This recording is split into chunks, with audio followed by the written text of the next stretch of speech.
I'm Joanne LaFlamme, I'm Chris Costa. and I just want to welcome you to a demonstration of the Enterprise 32 system. We're going to take you through the entire system from the creation of an estimate all the way through to billing. That sounds great. Okay. Sounds fantastic. Why don't we start with creating an estimate? Maybe we can show how simple it is. Sure, that'd be great. We're going to go over the estimating system, and we'll create an estimate a couple of different ways. So I'm going to create an estimate with a couple different items, and I can show you various methods for creating an estimate, and we'll talk about the different methods and when you would use each one. Okay. Okay? Sounds good. So what you're looking at here in this screen is this is our CRM module. Our CRM module is really a customer-focused view of the data in the database. What I'm looking at here is a list of the customers, and with a particular customer highlighted, I have access to absolutely all of the data associated with that customer in these tabs below. I can look at address and contact information, estimates, orders, invoices, anything I need to look at for that customer. I can also go into each individual module and see the related estimates, related records like estimates or orders for all the customers. So we're going to begin there. I'm going to go into Estimating and Order Entry module. Now here I'm looking at a list of estimates in the system for all customers. I'm going to actually come over here to this drop down, and not only can I look at estimates in this particular module, I can look at various jobs of different statuses. For example, I can look at my work in process jobs. And I'm coming here because I want to show you one of the key features in all of our modules actually. When you're looking at a list of records like that, a list of orders, a list of estimates, you're working with something called a data grid. And that data grid is customizable. Right. You can add fields to it, you can move fields around, and you can export data, which is a great feature because it allows you to do some custom reporting. So let's take a quick look at that. Okay. And then we'll get into estimates.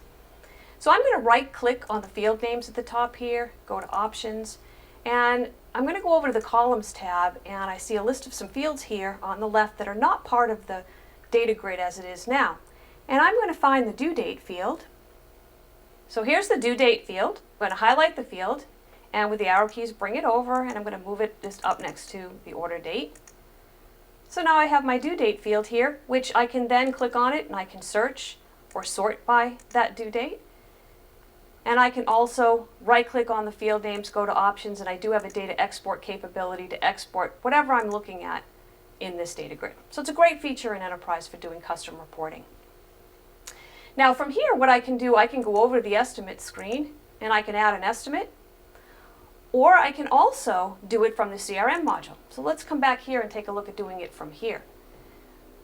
With a particular customer highlighted, I can go over to the Estimates and Quotes tab here, and now I'm looking at a list of estimates for that particular customer, and I have an Add button here as well, which also brings me into the same screen to add an estimate. So what we're going to do today is we're going to add an estimate with a couple of items. We're going to do a conference brochure. We're going to add a brochure which is made up of two parts, a cover and text. I'm going to show you how to create an estimate from scratch and how to use a template to create an estimate. Okay. Then we're going to do a self-cover brochure, and I'm going to show you something called the wizard, and then we'll add a finished good component. Sounds good. So this estimate is for an annual conference brochure, so I'm filling out a short description of what the particular estimate is for. So we'll call it Annual Conference Kit, as it's made up of several items. In the detail description, I'll give it the detail. So I'm going to have a conference agenda booklet, and that's going to be made up of a cover. I'll put a little bit of the detail here and text.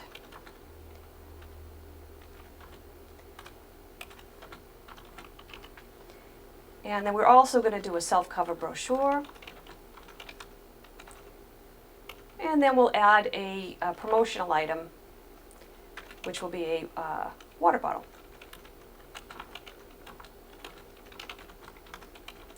Now because I was in CRM and I was already had the customer selected, the customer's information's already come into the system for me. The Sold To tab has all the information about the customer here. And now I can begin creating the estimate. So I'm going to first add a component, and this is going to be for my agenda cover. So I'll type that in the short description here. And I'm going to come down here and enter our quantity. We're going to order 5,000 of these. Next, I will go over to the layout Ink and Paper tab and lay out the job. So this is going to be a 2-color 4/4 job.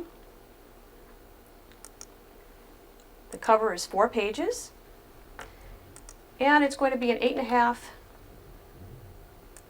by 11 piece. And then I'm going to just come down and select my paper.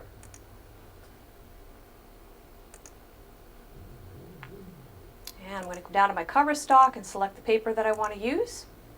It brings in all the information about the paper, including its pricing. The system calculates how many out I'm getting of my press sheet for me automatically. Now I can come over here and grab my inks. And I'm going to do this with 4-color process ink, which we've set up to represent all 4 colors. And I simply just put in the percentage of coverage for the cover. And that's it. All I need on the front side. I can copy that to the back, so it makes it easy to copy the second ink. Next, I just have to tell it what I'm going to do to this cover. So I'm going to prepare some files. I'm also going to do a proof. I'll add my proof. I'm just going to do 1 proof. I could change the quantity if I needed to. I'm going to select my press. And then I'm going to go down to post press. Now, the first thing I'm going to do is cut this. And I can look at a layout diagram here, and this will show me how many cuts I need to do. So I can tell from this diagram that I'm going to need to do 6 cuts. So I can add my post press cutting and enter 6 cuts. And then the next thing I need to do is to fold it. So I'm going to add my folding process. I'm just doing 1 fold. And I'm done. I can save my component. So that was pretty simple. Yeah, it's pretty simple. That was actually real simple. Now you mentioned the template and the wizard. I'm assuming those are going to go even quicker than that. Absolutely. Yeah. What a template will do for you is you can pre-build your component information with the layout information, the process information, even the paper and inks, everything that you would typically do for that type of a product. Mm-hmm. So the next thing we need to do for our brochure is we need to build the text part, and I'm going to do that from a template. Okay, All right. sure. So I'm going to add my second component, and I'm going to select a template this time. I'm going to come over to the template drop down, and I have some templates built in the booklets category. Categories let me group my templates to make them easier to find. So I'm going to take my 16-page text template here and select it. And then I'm going to enter my quantity again of 5,000. And now if you take a look at the layout page, this is already all built for me. It's got my colors in there, my inks, and the processes. It brought in what I needed for pre-press, for press, and for post-press. Now, of course, from this point with a template, if you needed to make any changes, if you wanted to change the number of pages, or you wanted to change inks or any post-press process or paper, you could do it. The template is the starting point as Sure. well. Okay. Okay? Makes sense. But you can see it's very quick. That was a lot quicker. Okay, so now I've done my 2 pieces for the cover and text. That's going to make up my booklet. Mm-hmm. Now I want to do a self-cover brochure. Sure. And you mentioned that we had wizards. Mm-hmm. Well, what the wizard is basically it's like a template with options. Right. It lets you be able to create an estimate by asking a series of questions. But it is based on a template. So it'll bring in a template of some core pieces of information. Right. And then you can ask questions to add additional processes, paper, inks, things of that nature. So it just kind of helps guide the estimator. Absolutely. Okay, perfect. Let's take a look at that. So I'm going to add another component. Oh, excuse me. I'm going to cancel out of that. Actually, we don't have to add a component. We're going to do that right from the wizard button here. Mm-hmm. Okay. Again, just like templates, wizards have categories. So I can come down to my brochure category and find my self-cover brochure wizard. And I just simply click Next.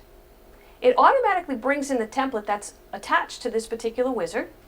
And then I have a couple of choices here. I can enter the number of pages. Maybe I want this to be an 8-page brochure. I can change the finish size if I want to. I can check the option, do I want to pre-flight the file? Do I want a proof? If I check it, it adds it. If I uncheck it, it doesn't. I can change the stock. So the template may have a base stock, but I can pick a particular stock here and it will override what's in the template. So if I want the cover stock, I can select that.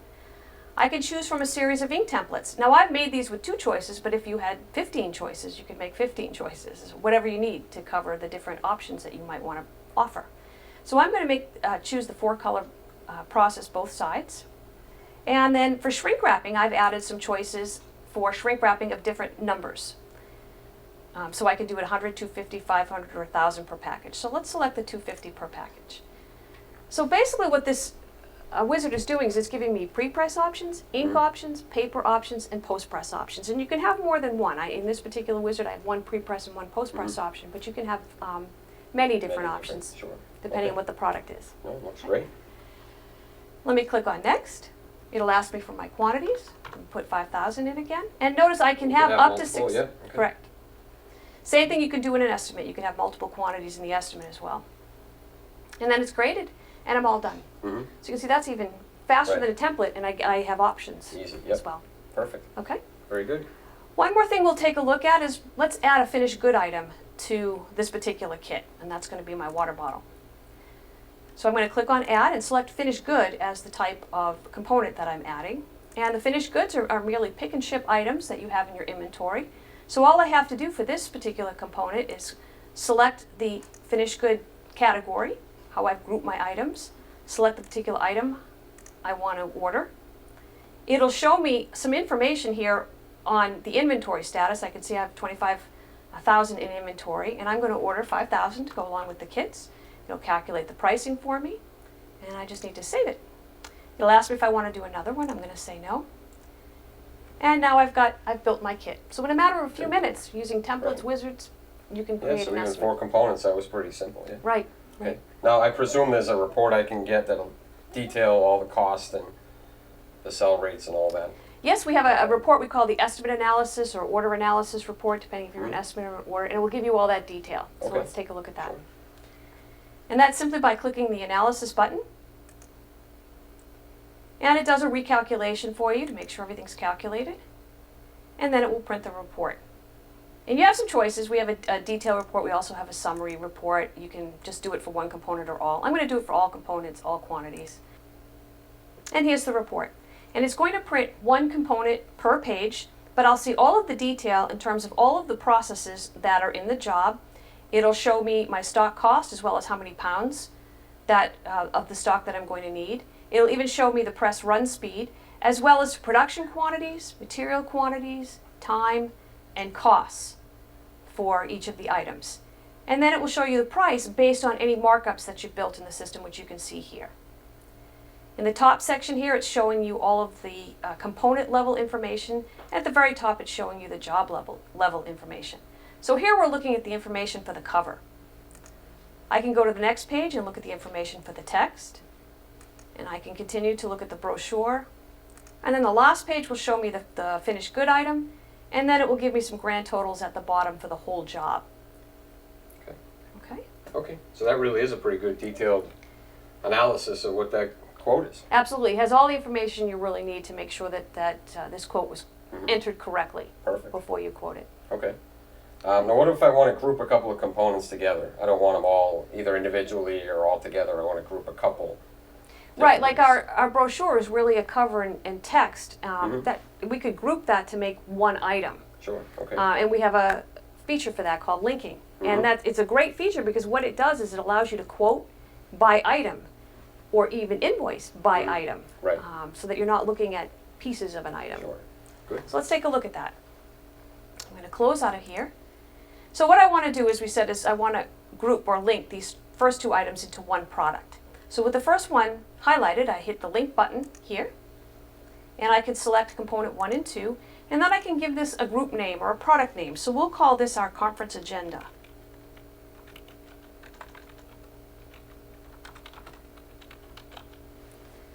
I'll click OK, and you can see now it's assigned a group name. So that's actually like one product now, and then these 2 will remain individual.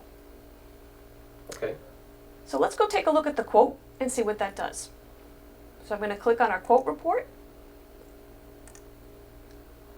click the proceed button to print this. So here's the report, and we're looking at the individual brochure with its price, the actual agenda with the two items together and its combined price here as if it were one item. And then we have the water bottle as its unique item. Mm-hmm. So it gives you that ability to quote individual items Right. based on how you group them. You can group 2, 3, 4, as many components as you need together. Mm-hmm. And you can do the same thing with invoicing. Sure. Okay, perfect. Okay? Okay. Well, that was all pretty straightforward and simple. Sure. Oh, okay. I was going to add one more thing about emailing the Sure. reports out. We didn't talk about that. Okay. A quote is something you need to send to your customer. You Mhm. can mail it. You may want to email it. There's Right. a couple different ways you can do that. Okay. There is an email as PDF button on every single one of our reports. You'll see that where we'll export it to a PDF and actually create a new email with your default email program right by clicking that button. I can also do that from our CRM module. So I'm going to save this estimate that we just created. And here it is in our CRM module. I can from here at any point in time right click on it and create an email. I can attach the quotation to the email that actually prints the report. And when I click OK, it will open up the report and then an email window with the contact that's in the report, and then I can build a message that I want to send with it as well. Okay. Okay? Perfect. Now, what if I have reps that don't really have access to estimating though, but I still want them to create an estimate or an RFQ maybe? A request for quote, sure. Well, Yeah. we do have an RFQ module, Mhm. and we can take a look at that. The RFQ module really works very well with templates and with wizards, Okay. because the RFQ module doesn't let you get into things like processes. Right. It doesn't give you a whole lot of the fields that you'd see on the layout screen. So if that's built in a template, or better yet, a wizard, Yeah. it'll bring all that information in, and the wizard then will let you ask those questions that you might need to ask, Right. so that the sales rep will have an easy time building it, but then by the time it gets to the estimator, most of the work is already done. Okay. So let's take a look at that. We have an RFQ module that I can click on by just clicking here, the RFQ module from this point here in the menu. Or if I'm in CRM, I can also go to the RFQ tab and I can click on Add just like I did for an estimate.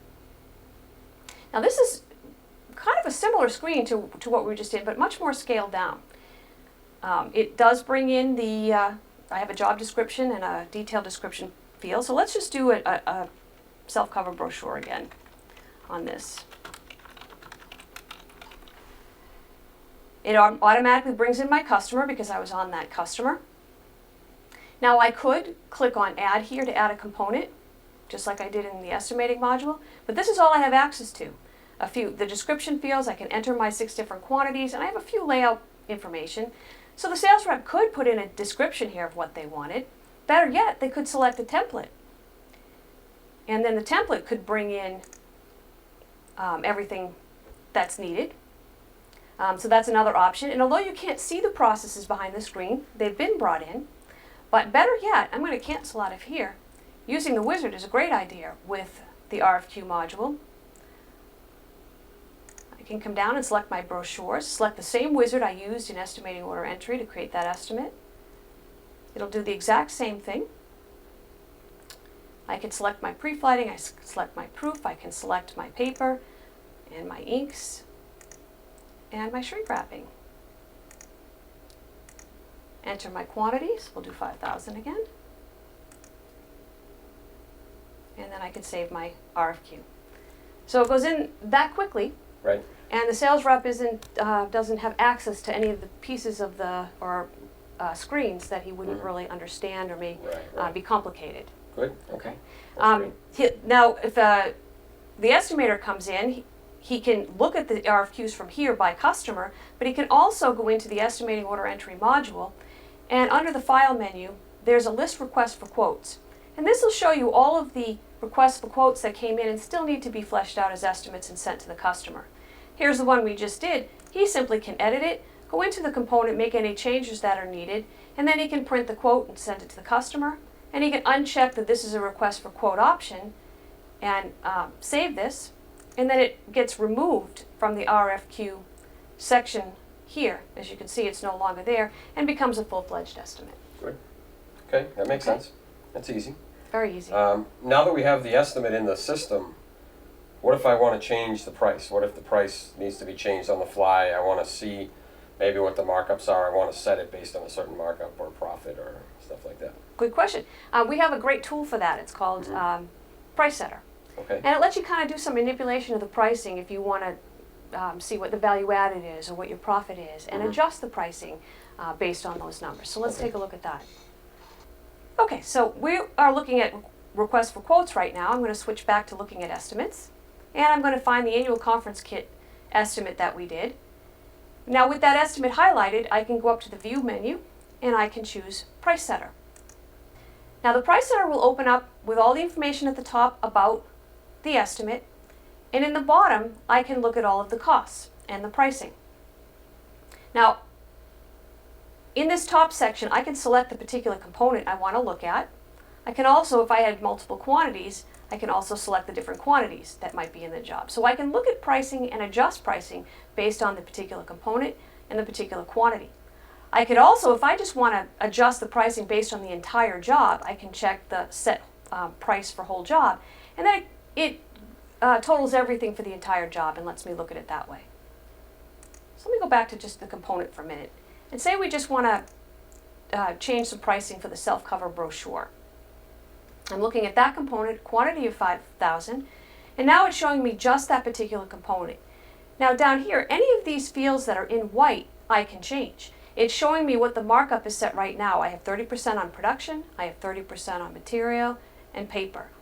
I can change that. If I want to charge 40% markup, I can change that number and it adjusts all of the numbers here. Maybe I want to keep that at 30, but I want my profit to be at least 35%. I can change the profit, and again, it adjusts all the numbers to reflect 35% profit. I can do the same thing with value added. Maybe I want to make sure I'm getting at least 65% value added. I can type that in, and again, it adjusts my numbers based on the 65% value added. Once I have the numbers the way I want, and I could even say, you know what, I want to chart, I know I can get $2,400 for this brochure. I can just type in a price of $2,400, and it back adjusts all the percentages to get me that $2,400 price. Once I have the price the way I want, I can set the price, and it puts it up here as a manual price. And if, again, I'm comfortable with that and I want to write it back to the estimate, all I have to do is hit the apply button, and that will write it back to the estimate as a manual price. So it kind of overrides whatever enterprise calculates. The calculations are still there in the background, but it's going to charge the manual price that you enter. Okay. Okay. You can also go back and reset it at any time if you want to reset it back to the original. Yeah. Okay. All right, so now we have our price. What if I get a couple of files from the customer that I want to attach to that estimate? Sure, let's take a look at that. So I'm just going to close Price Setter here. Again, with the estimate highlighted, I can go up to the View button here, and I can choose Images. And that's going to bring me to this screen where I can attach an image to the file. And I can attach as many images as I need to. Simply by clicking on this drop down, it will bring me to my network, and if I've got a file here I want to attach, I just have to browse to it and open that file. And we'll actually attach it to the estimate of the order. Okay. You can attach files to estimates, to orders, to customers, to materials. And when we say image, it isn't necessarily actually an image. It's really just a file. It could be a PDF, it can be an Excel file, it can be a Word document, anything really. Right. And once it's saved, it can be viewable by anybody that comes back to the record later. Right. As long as the file is stored in a central shared folder on your network so that everybody can access it. And as long as if it is an Excel file, well, the person who's viewing it should have Excel installed. Right. But if they have the program installed to open it, then they can view it at any point in time. Okay. Okay? Okay. You can attach images here. You can also do it through the CRM module. So let me close these windows. And as you can see in CRM, I do have a File Images button here as well. Brings me to the same place. So I can do it from either area. Okay, great. Okay. All right, now all that's great. The customer calls and says, I need to make a change. Something wasn't right, or they just want something changed. On the estimate. On the estimate. Sure. Right. We can revise an estimate. You do have the ability to go back, edit it, and change it, but you may want to keep that original estimate because maybe they made a change and they aren't sure maybe which way they're going to go, and you want to have both versions of the estimate just in case. So let's take a look at that. Okay. There is a revise button that you can click on, again, here in CRM, or I could do it right from estimating order entry. There's a revise button here as well. So either place, I click the revise button. I have a bunch of questions I can ask if I want to update things. That's up to you. You can check or uncheck whatever you need. You click proceed. And you'll notice in the estimate number, it kind of documents here that it's a revision to the original estimate number. That's kind of a placeholder for now, let you know that it is a revision. You can go into the components and make any of the changes that you need to make, whether it be a quantity change or they change the paper, whatever it might be. You just make the changes by editing each component, making the appropriate changes. Yep. Then when you save it, what the system will do is it'll take that estimate number, the original estimate number, and it will put a -1 at the end of it. It'll also give it a status of R for revised. So it'll keep track of all of the revisions. Now I can keep doing that. I can make 10 different revisions and it will just keep adding a -2, a -3, a -4, Okay. and so on. And especially it's great if a customer has, has a product that they want to order, but they do have 5 or 6 different versions and they're not sure which one they're going to go. Well, you can create the 5 or 6 different, create the first one and then create the 5 or 6 different changes as revisions. Okay, All very right. good. All right, so now we're all set. The customer says, let's go with it. They want to convert it to an order. All right, we can take a look at that. Real easy to do in Enterprise Mhm. because the estimate screens and the estimate tables, they're identical to the orders. Right. So it's just a simple Okay. command. So let's go do that. So say, and again, they may have said, I want to go with the revised one or I may want to go with the original one. Whichever one that they want to go to, you can highlight and you can convert to an order. I'm going to open up Estimating Order Entry, find that item, go up to the File menu, and say Convert to Order. Again, it asks me some questions. I can check or uncheck what I want there, hit Proceed. I do have, in case in the estimate I had put in more than one quantity, I have an opportunity here for each of the components to select the particular quantity that the customer wants to order, and then click OK. And as you can see, it looks identical to the estimating screen, but you'll notice at the top here now you're in an order, job header, instead of estimate header. Again, if I need to make any changes, I can make those changes. If they're ordering exactly what they estimated, I simply hit the Save button, and that becomes an order. Now here's a nice little feature. If any stock or any inventory item is low in your database or in your inventory, it's going to warn you here. So you can see that the paper's low. It's just a warning, just to let you know that it needs to be ordered. Okay. You can, from here, hit the status button and even see more details as to, I have actually none of this paper in stock, so I can see the details here as to how much I need to order, what's in inventory, what's already on order, what's already in requisition. So it gives me all that information from this screen. And then I can just simply close the warning out. When you create an order, when you save it, you get to a screen called the Job Planning screen. And here's where you bring in all the information such as the job due date. In our particular system, we have you can enter a value, a default value for how many days out you want to calculate the due date. So based on what we have set, it calculated the due date is September 2nd, but I can change it. Brings in my tax jurisdiction and some other date fields here that you can, again, change at this point if you want. And then we have a series of buttons here. I can, from here, print the job ticket. I can also enter shipping information. So let's take a look at that. When I click on the shipping button, it'll bring me into the shipping module with the job information at the top. I can simply add a shipment. I can enter an address here if the address is a brand new address and not in my database, but I have access to addresses that are in the database. For example, I can go to any ship to addresses that were entered for this customer. I can go to my list of customers and grab an address, suppliers, or I can simply use the sold to address that was on the order. And at this point, I'm going to enter just the scheduled ship quantity. I know I'm ordering 5,000. These might be shipping overs, but this is what's scheduled at this point. And then I can click OK. And I can save this record, just close out of shipping. And now the shipping button gets highlighted in red because now we know we have shipping information on this item. Okay. Okay. Great. And I noticed there was an alert going through that said the inventory was low. We have an ability here to enter requisitions or start the process for a purchase order. Correct.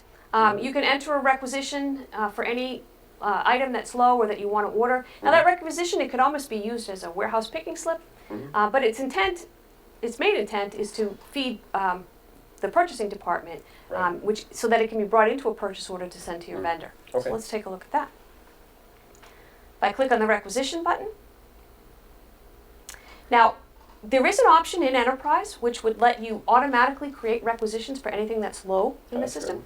And that's what it did for me here. It created the requisitions automatically. Okay. So let's come back to this screen. You can see I have a list here of requisitions that were already created. So it's a great feature to have it do it for you automatically.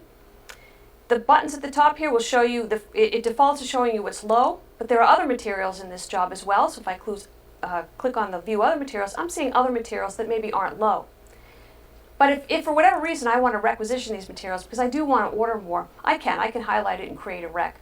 But the system does automatically create what's low here. And then again, these will feed into the purchasing module, which we'll look at a later point in this Okay. demonstration. All right. Excellent. So I'm going to close out of here.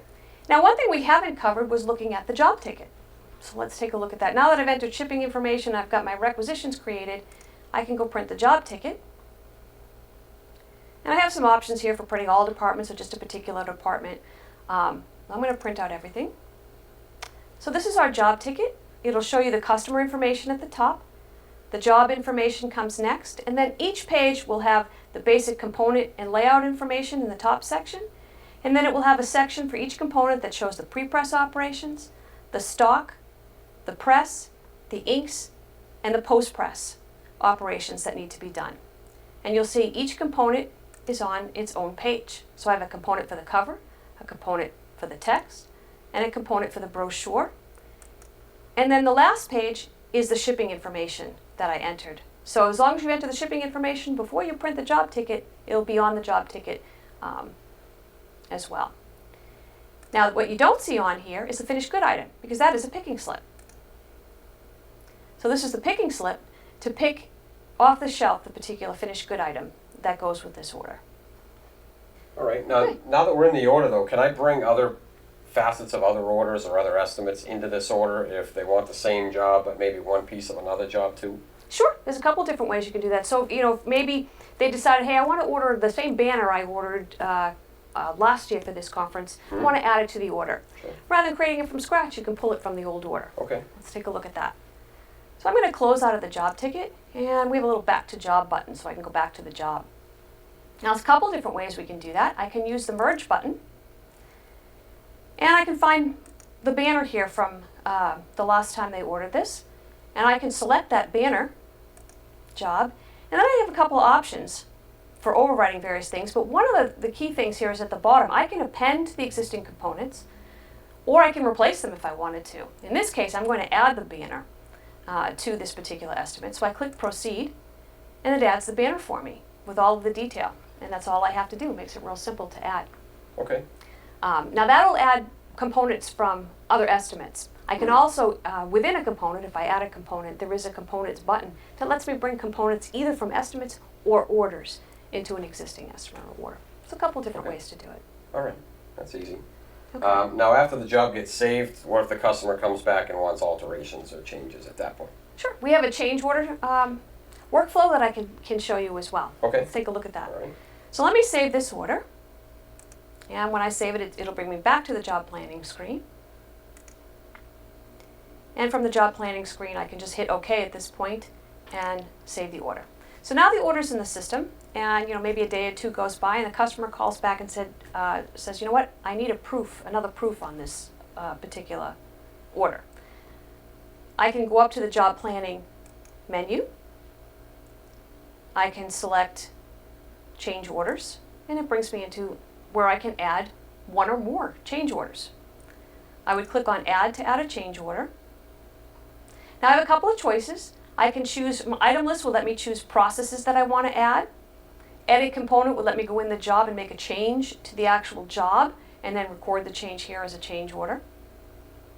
I also have a couple of different types. You want to select the type based on what part of the job ticket you want this change order to show up on. So it could be a pre-press change, plate making, press, process. It could be a change to an outside service. It could just be just a miscellaneous charge that really doesn't fall into any of these categories. So I'm going to select pre-press since this is for a proof. And I'm going to select maybe the proof is going to be on the brochure. I can select the component. And then I can go to my item list, select my proof. And this is based on minutes, so we'll say this is going to be at 30 minutes to do this proof, and it'll add a $65 change order. I'm going to click OK. It asks me if I want to do another one. I'm going to say no, but I could have added others. I can print out, we have both an internal and a client version of the change order report.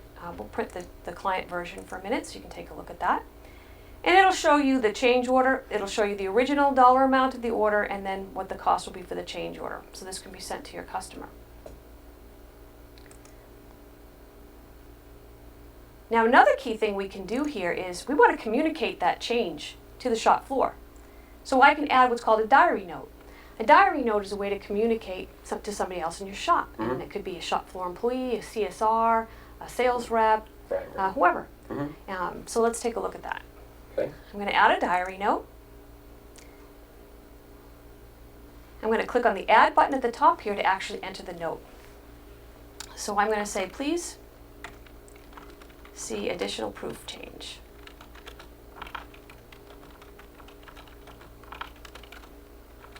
For brochure. Now I can say in the bottom here who I want to notify. I'm going to click on the login name here, and I'm going to choose Mark, and we'll add him. And he gets added to the list to get notified. I'm also going to choose myself so we can see the message pop up. So I can add as many people as I want. I can add a group. I can add a department. When I click OK, and I close, that diary note is saved. And what will happen is a pop-up, as you can see here, will come up showing me what that diary note is. I can display it. It'll show me the information here. And then to stop it from popping up, I can acknowledge it so that it's marked as being read. And that's going to pop up for both Mark and myself. Mm-hmm. And at any point in time, I can go in and see who acknowledged it and when they acknowledged it to make sure that they read it. Okay. Another thing with a change order is not only can I do a diary note to notify people, but when they print out the job ticket or look at the job ticket online or on the screen from data collections or various modules in our system, you will see that the change order will be noted on the job ticket in red. So on our brochure, I can see that there's been a change order, that we added a proof. So it's quite visible on the job ticket in red. And then also at the end of the job ticket, because you may have multiple change orders, there'll be a list of them here as well, at the bottom of the job ticket. Okay. I think that was great. Well, I think we've covered pretty much everything on the side of estimating and creating an order in Enterprise. Right. So we'll be taking a look at how this job goes through the system in a short while. And the next thing. Okay, excellent. That was great. Well, thank you. Thank you.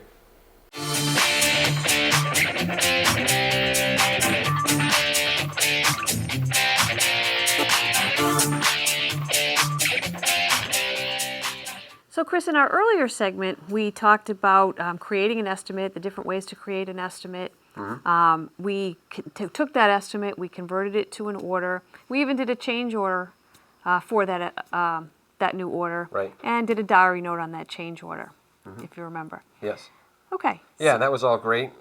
Maybe now we can take that same job and kind of run it through the production areas. Sure, great idea. We'll start right with purchasing. Okay. Now that the order's been placed, we need to buy our materials. Good. So let's take a look at that. Beautiful. So I'm going to go into estimating order entry.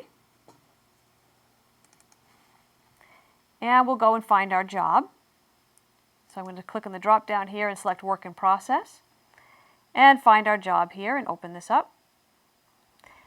Now, if you remember correctly, when we left off in our last segment, we had opened the job, we had saved it, and it brought us to the job planning screen. So I'm just going to get back to that point. And in that job planning screen is where we created the change order. It is also where we created, and from there where we created the diary note. We had entered some shipping, so you can see those are in red because they have data behind them. The next thing we're going to take a look at is the requisitions. We briefly talked about it in our last segment where when we have an option set that when we save an order for any material that's low, the system can automatically create requisitions for the low material for the required amount for that job. So from here, and this of course is going to be dependent upon your particular workflow. From here, if you're a CSR or a project manager or whoever's entering the order is also the person that orders it, well, you can create the PO right from this screen. Sure.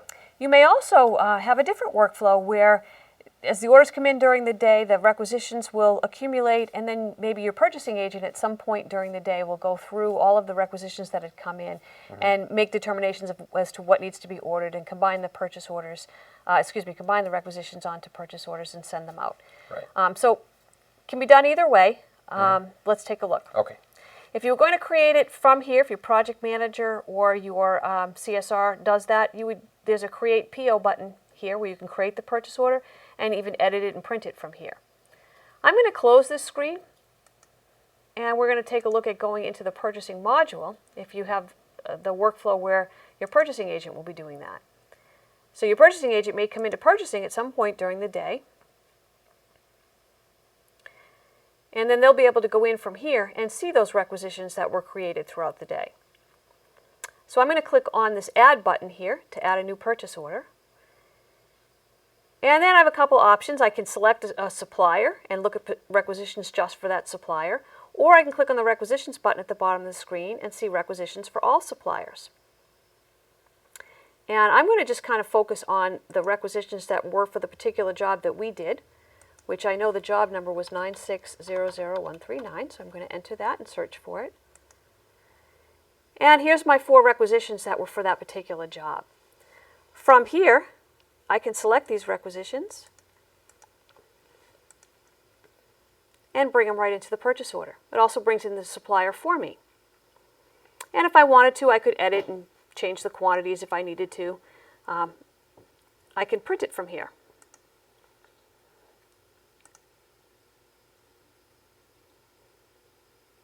And of course, as with any of our reports, as we saw in our last segment, you can then email this purchase order out. There's an email as PDF button here, and you can email it right to your vendor. Okay. So now we've got the purchase order created. So let's take a look at inventory. Everything you do as far as purchasing, and even when later on you'll see when we get to data collections, and we're making entries for labor and materials in data collections, and also in purchasing as we're making POs and we're receiving items in purchasing, all of those affect inventory. So let's take a look at our inventory module. Okay, good idea. So I'm going to open up inventory. And in our inventory module, on the left-hand side, you're seeing a list of your categories, how you may group your items. And at the bottom of the screen here, we have material types. We have basically 4 material types. Well, I'm going to take a look at the sheet stock and look at the specific stock that was in that particular order. And that stock began with CT, so I can quickly search and find the item. With the item highlighted here, at the bottom of the screen here, I'm seeing all the information that's going on in inventory right now. I can see what I have on hand. I can see what's allocated to jobs. So I can see the quantity here, but I also can click on the button next to it and see what jobs it's allocated to. And you'll see my job, our job we've been working on down here, with a quantity that's needed for the order. I can also take a look at any requisitions that are out there that have not been converted into purchase orders yet. So I can see that I've got a requisition for this material, and if I scroll over, I can see the job number, and I can see the quantity that's being requisitioned as well, right here. Now, as soon as a requisition is pulled into a purchase order, the requisition goes away. Okay, so that's why we're only seeing this other job and not the job we are working on. Okay. Now that that's a purchase order, we can see that under Quantity on Order. And here's our purchase order. So you can see it immediately updates the information in inventory. And I also have some additional fields here, like I can see how many I have on order, which, how the quantity that's available with on order, which it takes what's on hand, takes out what's allocated, adds what's on order, and I can see what I have available once the PO comes in. As well as some other information regarding last PO numbers, reorder quantities, and things of that nature. So all that information with just the particular item highlighted is available to you. Okay, that's great. You also can take a look at various transactions. You can look at a list of allocations, deductions, adjustments, transfers, requisitions, and receipts for the particular item you had highlighted. Okay. Now the next thing to be done, now that we've got our materials ordered, the POs off to the vendor, we have to wait for those to be received, but now we want to schedule the job, get that on our schedule board. Sure. Okay, so let's take a look at scheduling. Good. So I'm going to go into the scheduling module. And right now I don't have anything scheduled on this board, and we're going to schedule that one particular job. So I'm going to click on the Schedule Generator button. And that's going to bring up a window for me where I can select the jobs that I want to schedule. And we're just going to focus on the job we've been working on. So I'm going to select that particular job. With it selected, it's going to bring in all of the different components and the different cost centers that make up that job, along with the amount of time that it's estimated to take. And then it will total it at the bottom for you. From here, I can schedule that job. I do have a few options on the right here. I can, right now I have this set so that each component is going to be scheduled independently. And that's why you'll see this depend on previous unchecked as we begin each new component. You'll see this is component 2. And it's not dependent on the previous component. And you'll see that all the way down for all of my different components. So we're going to schedule these components independently. They could be scheduled to happen one after the other. With the item selected, I can also start scheduling it today, or I could change the start date to tomorrow or the next day whenever I want to start scheduling it. We'll start it right away. So I'm going to click on the Generate Schedule button. You have some options here that you can choose from, and these what they come up with as a default is up to you. You can set that in another part of the program. And these drive how the job schedules. If you're scheduling, you can't, we're only scheduling one job, you can schedule multiple jobs. And it will drive the order in which those jobs are scheduled. And whether you're scheduling it from the start date forward or the due date backwards, or there are some other options as well. So you've got plenty of flexibility there. Lots of flexibility, right. And you can, as I said, you can set the defaults and then just change them per job if you even want to, or per group of jobs. Okay, good. Okay. So the system's going to come up with a schedule. From here, it'll bring in the dates and times that it's going to schedule each of the items. And this is changeable. This is just a suggested schedule, as you can see here. And you can click on an item and change it if you want. If you want to schedule it, or once you've made your changes and everything is accurate, you click on the schedule button. And once this comes up and you close the window, it'll put that job on the schedule board for you. Now I can zoom in on this a little bit wider so that you can see the information a little bit larger. I can even double click on it and expand it so that you can see it more clearly. Okay. Now from here, this is our Gantt view of the schedule, very graphical. You do have the ability from this view, you can move things around. So let's take a quick look at that. Okay. For example, if I wanted to move this particular item out a little ways, I could just simply drag and drop it to another point on the schedule. It'll ask me, is this what I want to do? I want to move it to this time. I can say yes. And then it will also ask me if I want to reschedule the rest of the job. And then it will reschedule anything that's dependent upon that particular process. Now if I scroll over here, I'll see where it moved. Now that's one way to do it. Another way is I can right-click on it and I can edit it, and I can just simply change the time if I want to get to a more exact time. If I want to move that back to 8:30, I can simply type it in, and then it will recalculate the end time for me, and I can hit the save button. Again, it will ask me if I want to reschedule the rest of the job, and then it will do it for me. And I'll scroll over to see. Now you see it's moved again. You'll also see some bars across the bottom here. Some of this work has already begun, and so you'll see a percentage that's been done in data collections. As it's being worked on, the schedule board will get updated with what's been completed or what's been completed so far. So you'll see percentages of what's done. Okay. Okay. All right. It might make sense then to maybe move on to data collection. Sure. Take a look at let's some take of a look at that. And let's move into data collections. Well, actually, before we go to data collections, let's go into purchasing and receive our materials, because we need to get the paper before we can data collect on it. Okay. So in purchasing, I can find the particular purchase order that is for this particular job, and I'm going to go to the receive screen, which is this little button green arrow button here. It'll bring up all of the items that are in the purchase order. And then if I'm receiving all of the items for the full quantity, I can hit the Receive All button, or I can receive them individually if I've only received partial. I'm going to click the Receive All. And now each one of my items will have a receipt associated to it as I highlight it for the exact amount that was requested. Now this will update inventory if we go back into inventory quickly.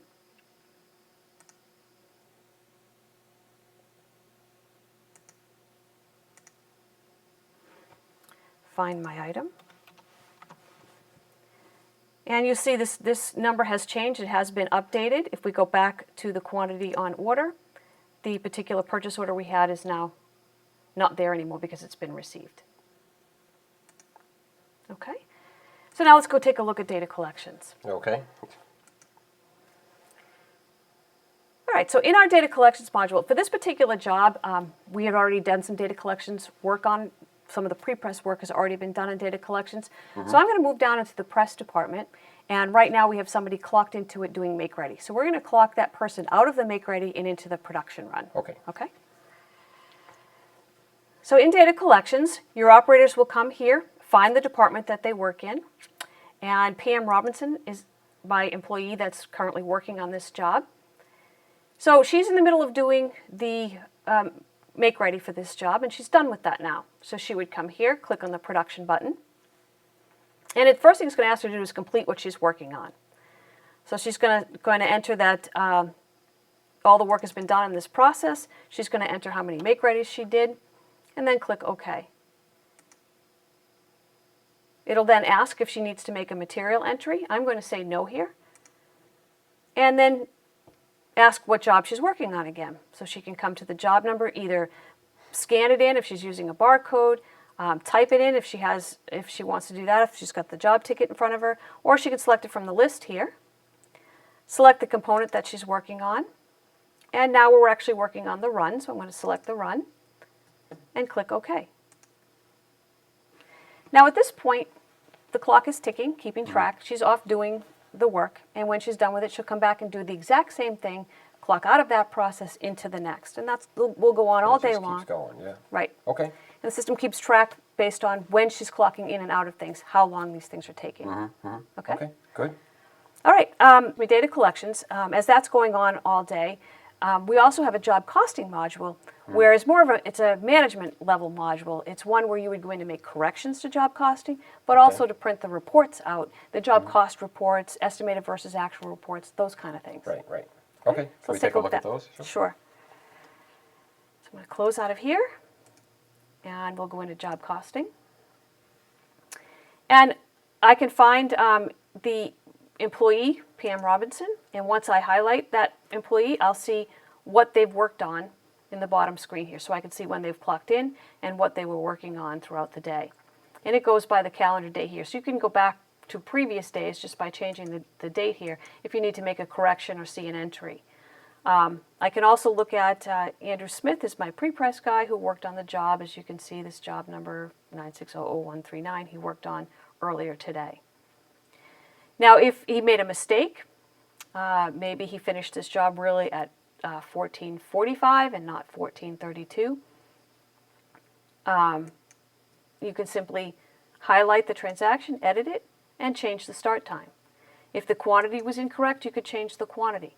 So you have complete ability here to change whatever they did incorrectly in data collections. They do not have the ability to change that in data collections. Okay. So that has to be done here. Correct. Okay. All right. So let's take a look at some of the reports you can print from here. Two of our key reports that you would print from this module is the job cost report, which will show you all costs associated with this job. So this is going to print anything that's been, any labor costs, material costs that have been accumulated so far in data collections. So here I'm seeing all of the pre-press work as well as the make ready and run work that has been done. The run is still in process, so you see it's just showing a 0 here because she's not done with it yet. So it's recorded here, but with 0 until she clocks out of it. And it'll show the quantities and hours that were entered and calculate the costs. If there were any material entries made, you would see those in the next section. And then this last section is the outside purchases. So these are all of the purchase orders that were done for this job. And you can see the cost. And then we total it at the bottom. So you can see this report ongoing as the job is being worked on. And then, of course, at the end of the job, you'll see your complete costs. Right. Okay. We also have an estimated versus actual report, so you can compare what you estimated the job to cost compared to what it actually costs. Okay. We'll take a look at that. So here's our estimated versus actual. I'm just going to type the job number in here. Or you can select it. If you click print without typing it in, it will let you select it.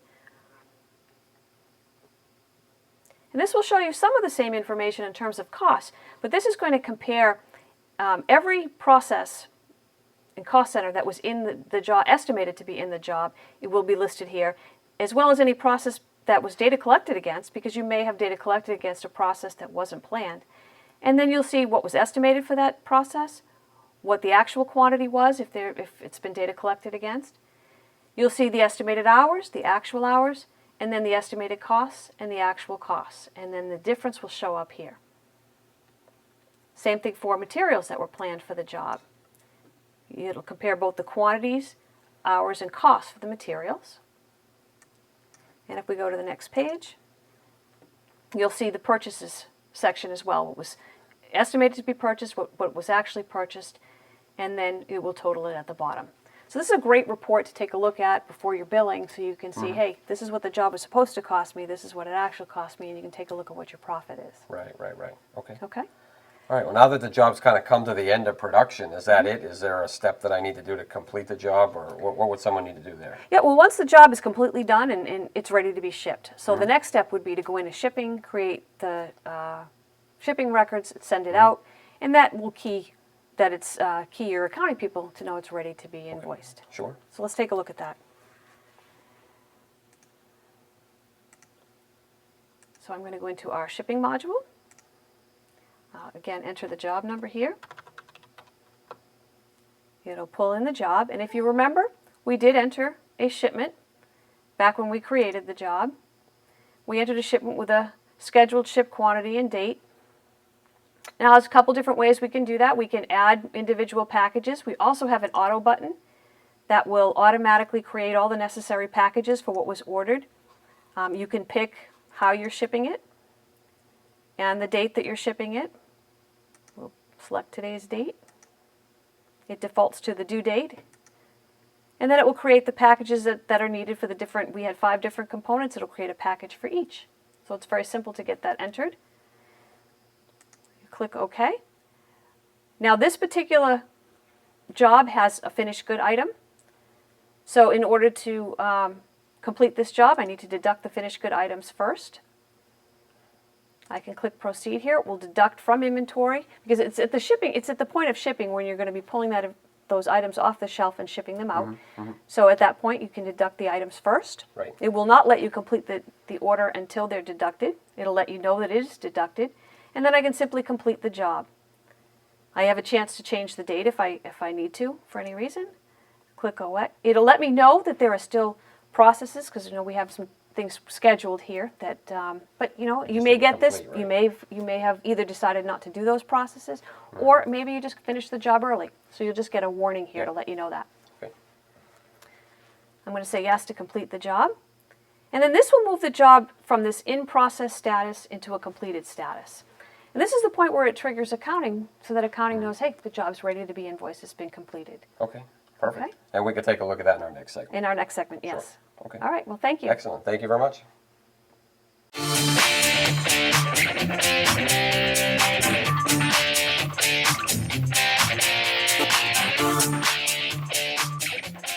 Well, now that we've completed the job in shipping and we've essentially completed the entire job in the production flow, it makes sense now to maybe move on and demonstrate some of the accounting functions. Yeah, that'd be great. Maybe we can start with, we had some purchase orders over in purchasing for the job that we did. Maybe we can start by how we take those into a vendor invoice and then close out the job and bill it to the customer. Perfect sense, yeah. Okay. Okay. Okay, so I'm going to start in AP like you suggest. And I'll start a batch. I'll make it an invoice batch. Okay, you can give it a description if we need to. I'll just save it. Okay, and I'm going to add my invoice. I know based on our last discussion that the purchase orders were for spicers. So I'm going to select my vendor. Now, typically you're generating an invoice, you're going to know what the invoice number is, so you can punch it in. A lot of information, or some information here, will come in based on the entered supplier. You know, you'll see the terms code come in. You know, you'll see the invoice date. The due date will calculate based on the terms code. This particular terms code is one that has a discount. So I can see here that the discount date is put into the system. I can either, now I know from our last segment that we have 4 purchase orders Right. for this vendor. So I can either click the add button and add a line item and then repeat the process to add the other line, the other line, the other line. Or I can click select POs here and grab them all at once. Okay, Okay, great. so we'll do it that way. Okay. So what I'm going to do is I'm going to come down here and just push select my purchase orders.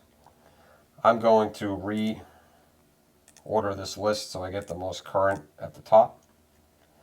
And if I hold the shift key down, I can grab multiple line items here. Okay. And actually, I'm going to do it one more time just to highlight. Notice when I highlight the first line that some information will display at the bottom of the screen. So I can see visibly here what's been received on this purchase order. And if there was nothing on that bottom window, that would mean nothing has been received. Okay. Now, if I highlight the next line, the screen does refresh to show me the appropriate data for that next highlighted line. And it will continue to do that as I highlight each one. So if you go slow enough, you can still see that information. Refresh at the bottom. Once I've got what I want highlighted, I can click select line, and it brings everything back to the front screen. Okay, I can just do a quick review here. Yes, they all have GL codes. I can spot check those. If anything needs to be changed, of course, I can highlight a line and go in and make changes. Okay. Line description, comments, that'll all come forward from the purchase order. Okay. And actually, I'm going to go back into the line one more second. The typical workflow here is that once the purchase order is created, and even after it's been received, the PO should stay open all the way until this point here where we vouch, for lack of a better phrase, the invoice. Okay. So when we take the invoice and we match it up against the purchase order, that's when we want to close the PO. And this checkbox will do that for us. Okay. And what if I maybe was doing an invoice for only some of the items in the purchase order? Would I just not close it at that point? Yep, exactly right. You can have that, you can just unclick the box. Okay. And that's a default setting. If you typically get a lot of your invoices for part of a purchase order, we can have it defaulted to be off. Okay. And then just have the user check it when they want to close it. Okay. But if you more often than not get invoices for full purchase orders, it would make sense to have the option turned on and then just go the other way, unclick it when necessary. Okay, makes sense. Okay. So I'll leave it checked off here. And then once I save my invoice, and now once I post the invoice, it'll go out to purchasing and actually change the status to history. Okay. Okay. So I'll post. Now that makes that invoice live and available for payment. And if I wanted to turn around and cut the check immediately, I can go ahead, go into the payment run area, and we'll just demonstrate cutting the check here. I can do this either manual selection or automatic selection. If I know the invoice I want, I can grab it here. I've actually got 2 for Spicer, so I'll pick them both. Select. Okay. I can create my batch. Do want to indicate that it's a check type of batch. The system will keep track of the check numbers, of course. And it will also allow for multiple bank accounts. Okay, so I can draw the checks from different bank accounts, and I can keep track of the check numbers at each bank account. Okay. Okay, so we can set that up either way. Okay, proceed. It creates an unposted batch. So now if I go back to my batch entry screen, I've got a batch created. Because I only picked one vendor, it was 2 invoices, but both from the same vendor, and put it both on the same check. Assign the check number accordingly. Okay, so now I can post and then print the checks. Okay, makes sense. Okay? And we might as well go ahead and we can show what the check looks like. So we can post this here. And then in the batch view, I can print the checks here. Actually, I won't even print the checks up to the window because, you know, everybody would have a different check format. Mm-hmm. Okay, we'll support whether the check's on the top, in the middle, on the bottom. Okay, great. So we can handle it either way. Great. Okay. So we can move on and look at closing out the job and creating the customer's invoice. Oh, that'd be great. Let's take a look at that. Okay. So for that, of course, we're going to go into accounts receivable. I go into AR.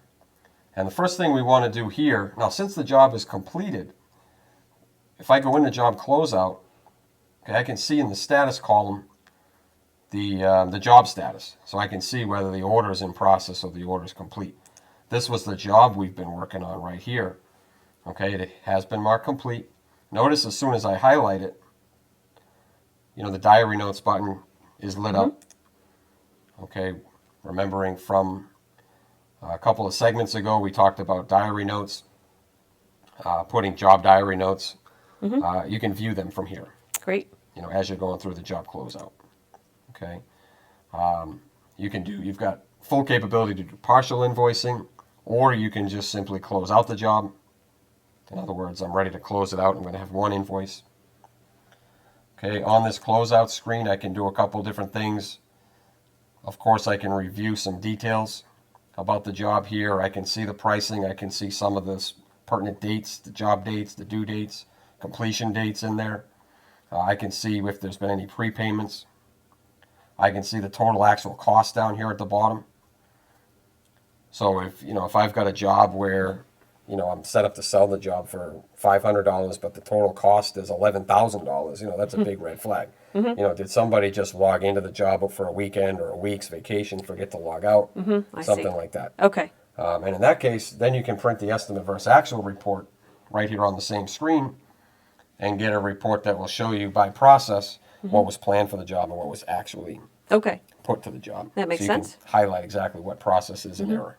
Okay. Okay. You can also access our price setter tool here. If you need to bounce back into shipping to make any changes, you can get into shipping, look at the address, record freight, record postage, stuff like that. Ultimately, you'll close out the job.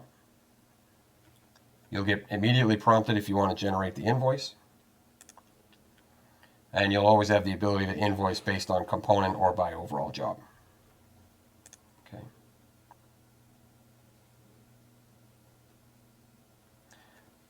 Because this had five components of the job, I chose to bill it by component. It's going to bring it all in individually here by component. Again, I could have chose no on that prompt and had everything collapsed into one line item. One line item. Okay. Okay. The freight, the postage, the handling, that would all come in automatically as separate lines. Okay. Change orders will all come in as separate lines. Okay. Okay. Great. But ultimately, the component detail could all be collapsed or shown separately. Okay. Sounds Okay. good. I'll open up just one of the line items here just to see. One of the key things here is the sales, how the revenue will get assigned to the invoice. There's a couple different ways we can bring this in. The way we have this database set up is to automatically distribute the sales based on certain material, or not certain, based on the materials and cost centers that are in the job. So if it's a $1,000 job, 10% of the job is material, 50% of the job is the press, and 40% is in the bindery. Whatever GL code is assigned to those processes is going to determine the percentage of the net value on the invoice. Makes sense. Okay. The other way to do it, if you like to track your sales by product type or the type of press the job ran on or the type of paper used, you could set up a user-defined field and have the system based on a component selection put all the sales under that one type. Okay. Okay. So there's a few different ways that can be handled. Of course, at this point here, the user, whether it's a CSR or the accounting department, can make any changes to the invoice they want. They can go up and click prepayment, record a prepayment here. If somebody's paying by credit card, they can record that here. If somebody's overpaid a prior invoice and they want to pull in a prepayment at this point, they can click in here, search for any available open payments, and pull it in as a prepayment. Okay. Okay. You've got partial invoicing capability. If you do partially invoice the job, you can also defer the revenue. If you've got a job, let's say your customer says, I need an invoice for $5,000. It's the end of a budget month. Yep. No work has started on the job yet.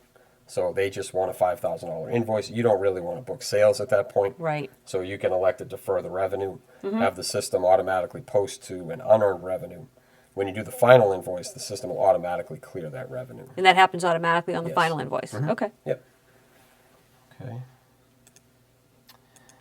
And there's also ability, if you click list jobs, I can combine multiple jobs on the same invoice. Okay. So plenty of flexibility either way.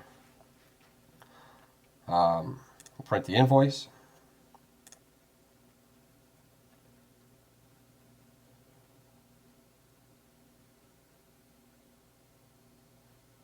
Okay, invoice comes up to the screen. Now you can have your logo, of course, stored in the database so that it prints up here automatically. You can click the email as PDF option and email this invoice out automatically. So you've got all that same capabilities. Okay, you can email that right off to your customer. Then, of course, you'd save it. That saves the invoice to a batch. The system's going to return the user back to the screen here. So if they're closing multiple jobs, generating multiple invoices, they can just repeat the process. Okay. And the system will accumulate the invoices all in the same batch for a like user. Okay. Okay, the All system will create a batch per user per day. Okay. Okay. Okay, so I'll close out of here, go to my batch. Okay, and again, I could have any number of invoices sitting in here.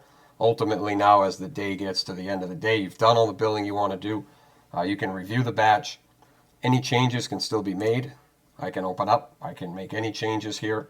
Save for the invoice number. Once you've saved it or printed the invoice, we are going to save the invoice number. Okay, so anything else you can make changes to. Make the changes, resave it. Okay, post it.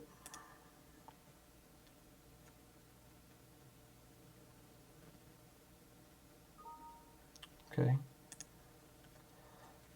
And we can also just go so far as to record payment from the customer. So what I'll do is I'll add a receipt batch just to show recording the receipt. Okay, so I'll add a receipt batch, add a transaction. I know that customer was account 10,001. Okay, and I am going to cheat here. I forget exactly how much that payment was. Let's say they paid, actually I'll make it a good example. Let's say they paid $14,000. What was that, $1,400? Okay, I'm going to allocate, select my invoice. And the reason I did it this way is, see how the open value of that invoice was actually more than $1,400? Right. If they sent a check for less, I have the ability right here to underpay that invoice and say, indicate that I want a credit journal. Maybe they short paid because of a discount or, Okay. Some other authorized means to short pay. And you don't want to keep the balance. Okay. So you're just going to write it off.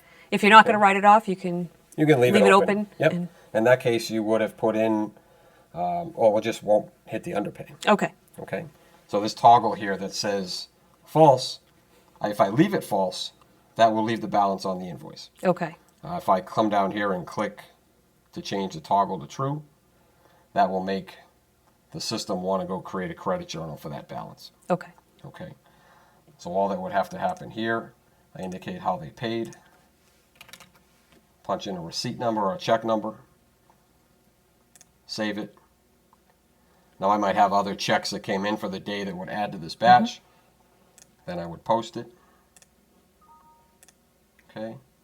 And because I underpaid the invoice, the system automatically brought forward that credit journal to write off the balance of the invoice, okay, which I would also post. Okay. And just to show a couple other things outside of AP and AR and the rest of the accounting modules, if we go into Cash Book, for example, I can go to Transactions, and I can see these two transactions here. One of them is the payment that we did in AP. One of them is the receipt we just did in AR. So Cash Book is really that area where all of your customer deposits, all of your checks that you write to AP, those transactions will all come in here automatically. Okay. And then what you'll do is when you get your bank statement and you see bank fees, interest, payroll, stuff like that, you'll use this module here to record all those extra other type of transactions. Okay. Okay? Makes sense. And then, of course, there's a bank reconciliation tool as well in here to reconcile to your bank statement. Okay. Okay? Great. So we'll leave cash book here. And I just want to mention the other module that is part of the accounting suite, and that is, of course, the general ledger. Now, we've posted some things from AR. We've posted some batches from AP. The way the system is set up is that it's directly integrated. Okay. Okay, so as batches are being posted from accounts receivable, payables, cash book, it's automatically integrated to the general ledger. Okay. The minute the message comes back that the batch is posted, that information, that data is in the general ledger. Okay. Okay. And I assume in the general ledger I can make entries for things like payroll or corrections or things that I need to do manually. Okay. Absolutely. Okay. And just to show a couple of the sample journal entries here. Okay, so here are the couple that we did today. Okay, here's our AP invoice batch, AP payment batch, and so forth coming right down here. So these are all the batches. I could click the transactions to view them individually here. One thing to point out here, if I look at my AR invoice batch, if you're looking at the general ledger transactions, now maybe you're not specifically on this batch, maybe you're in overall transactions, and you're combing through here, anytime you see a reference that has a source document like this, I can come down and click the source button and see that physical document here. Okay. So you can see that link. Yeah, That's great. exactly. And it maybe comes into more in play with the expenses on the AP side. People may look through the cost, the expense, a number may jump out, well, you can just drill right into that AP invoice right there. Okay. That's awesome. Thank you. Okay. Okay, so we'll leave the general ledger, but one other thing we probably should mention is we've sparingly jumped back and forth with CRM. Well, there are some accounting functions with CRM too that we should probably point out here. Okay, great. Let's take a look at that. Okay, so I'll bounce out of the GL and I'll open up CRM. And again, CRM, it's all based on the customer. So if I drop down on a specific customer, I've got an invoices tab, so I can click on invoices. I've got all the available invoices here. I could add one. I can edit if I've got abilities to make changes. I can do that. If I've got the appropriate rights, I could delete it if it hasn't been posted yet. If I print the invoice to the screen. So that was, looking at the invoice, some of the traditional functions that you have both in the main system, but you also have here in CRM. Some additional functions that you also have in CRM is I can right-click on an invoice, and I get a subtext menu here where I can add, edit, delete the invoice. But I can also create an email, create a task, create an appointment. So these couple of functions here that are standard with CRM, creating an invoice note, for example. Okay, so I can attach a specific sales note and attach it right to that invoice. Okay. And create a task. All the functions that we've talked about with CRM, I can have specific to that invoice record. And it's linked to that invoice record. It's linked to that invoice record. It's because we're highlighted on a customer, it's linked specifically to that customer too. Great. Okay. Okay. All right, so I'm just going to type something in here as a sample invoice note. Let's just say, talked to John, and the check will be in the mail today. Okay, so essentially this is an invoice note. If you're, want to document collection calls, you want to document any other type of notes specific to this invoice within this customer. So now you're not only on the customer, but you're at a specific invoice record. Okay. Okay, so you may want to document some collection calls or some other specific notes about that transaction. Okay, that makes sense. So I can record that here.